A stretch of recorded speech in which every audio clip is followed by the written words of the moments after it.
Hello everyone, let's make simple and tasty meal for the lunch. Simple ingredients but the magic is on how we cook them. Okay, let's make the process.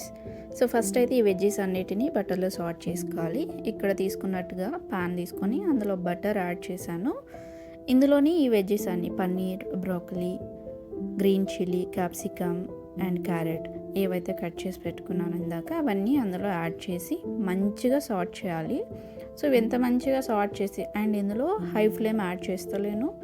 So only సిమ్లోనే పెట్టేసుకొని ఇవన్నీ saute చేయాలి. Though it takes time but taste అయితే అద్దరిపోతుంది. ఒకసారి అయితే మీరు try చేయండి. సో ఇందులోని నేను రెడ్ చిల్లీ ఫ్లేక్స్ యాడ్ చేశాను అండ్ ఆరిగానో కూడా యాడ్ చేశాను.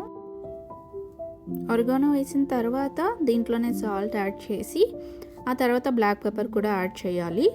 సో యాడ్ చేసిన తర్వాత వీటన్నిటికీ చాలా మంచి టెక్స్చర్ వచ్చే వరకు మంచిగా సాట్ చేయాలి. సో దట్ ఆ అరోమా ఏదైతే వస్తుందో చాలా అంటే చాలా బాగా వస్తుంది.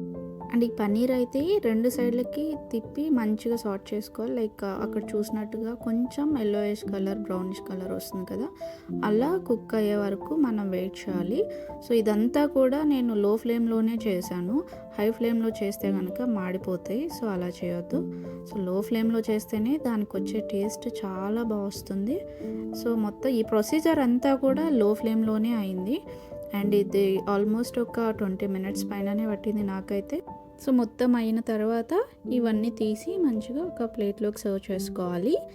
సో చూసారు కదా టెక్స్చర్ ఎలా వచ్చిందో నాకైతే. సో ఇది మొత్తం ప్రొసీజర్ అంతా కుక్ చేసేటప్పుడే మీకు చాలా అరోమాటిక్గా నిండిపోతుంది. అండ్ అదే ప్యాన్లోనే నేను హోమ్ మేడ్ గీ తీసుకున్నాను. గీ ఏంటంటే రైస్కి మంచి ఫ్లేవర్ని యాడ్ చేస్తుంది. ఈ గీ హీట్ అయిన తర్వాత దాంట్లోనే గార్లిక్ యాడ్ చేసి, కొత్తిమీర యాడ్ చేసి, oregano, salt and pepper powder add చేశాను, chilli flakes as well. So ఇందులో కనుక మనం రైస్ యాడ్ చేసినట్టయితే ఇదే మనకి మంచిగా ఫ్లేవర్ ఇచ్చేస్తుందండి.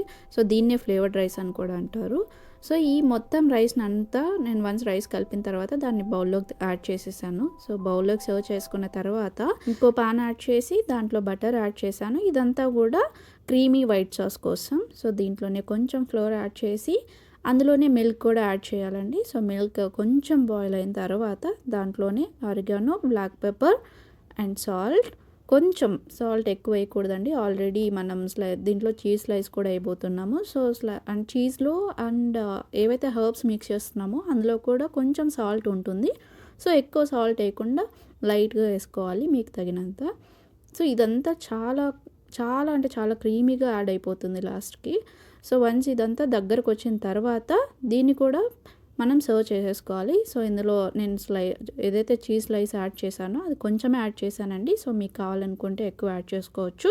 సో వన్స్ ఇదంతా సర్వ్ చేసిన తర్వాత దీని టేస్ట్ అయితే మాత్రం చాలా చాలా అద్భుతంగా వచ్చిందండి. మీరు కూడా ట్రై చేసి ఒకసారి అయితే టేస్ట్ చేయండి. సో చూసారు కదండి ప్రొసీజర్ మొత్తం. ఇదే మా లంచ్ అండి ఇవాళకి. ఇంట్లో వాళ్ళు కూడా చాలా బాగుందని చెప్పారు. So thank you for watching my video. Please like, share and subscribe.